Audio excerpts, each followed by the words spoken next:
We have seen them in magazine racks at bookstores and in the checkout lanes of the grocery store nestled between other popular publications.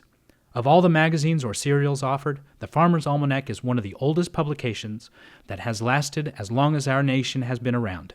It is the longest living institution that was originally intended for the colonial farmer, but has since gained a bigger audience of many different backgrounds.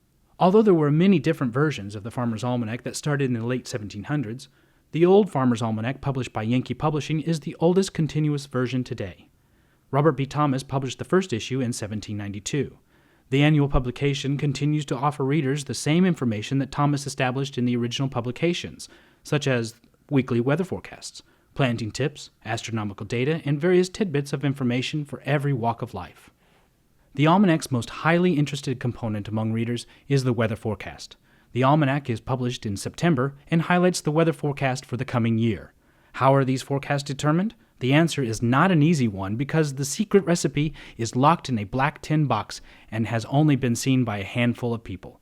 It is said that the forecasts are determined about 2 years prior to the publication of the Almanac using solar science, climatology, and meteorology.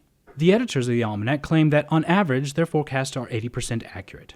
As a geographer and climatologist, I have yet to do a statistical analysis of that claim, but I will say that comparing the forecasts published in the Almanac with what actually occurred on a local scale, they are pretty close in general terms. Instead of predicting daily maximum minimum temperatures, like your local broadcast meteorologist, they forecast the departure from the normal on a month-by-month basis. In each almanac, the editors provide a statistical evaluation of the previous year's prediction based on actual averages. For this region, the Old Farmer's Almanac predicted temperatures to be 0.7 degrees below average, and the actual departure for temperature for December through February was 0.5 degrees below average. That, in my book, is pretty accurate. I don't know how they do it, but it is impressive and interesting. I have often said to my broadcast meteorology students that it is impossible for any one human to predict the weather with 100% accuracy. The simple reason for this is that nature is so complex and involves many different variables, known and unknown. However, we have sophisticated weather tools that allow us to predict the weather with pretty good accuracy. One particular tool used by meteorologists is a series of weather models that are created by sophisticated equations computed by powerful computers. Another method is by using the climatology of a particular region. If we know what happened in the past, we understand better how the atmosphere will act in the near future. Let me get on my soapbox for just a few seconds. The most accurate forecast is what is happening right now. The forecast for tomorrow is just as accurate because it is the extreme near future to right now. Even the forecast 2 days out or even 3 days out is pretty good. It is when we begin looking at 5 days and beyond that things get a little crazy and our confidence wanes. Remember, we are predicting specific numeric values, and that is where we get into trouble.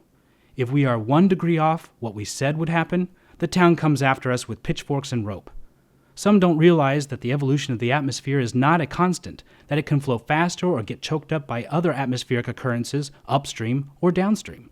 The moral of the story is this: be kind to your meteorologist and be forgiving when things don't pan out exactly how we said they would. After all, we are only human. Whatever method you choose to get your weather forecast from, whether it be the Old Farmer's Almanac or your local broadcast meteorologist, be certain that there will be some truth to that forecast. Given our knowledge of the science, we are pretty good at what we do.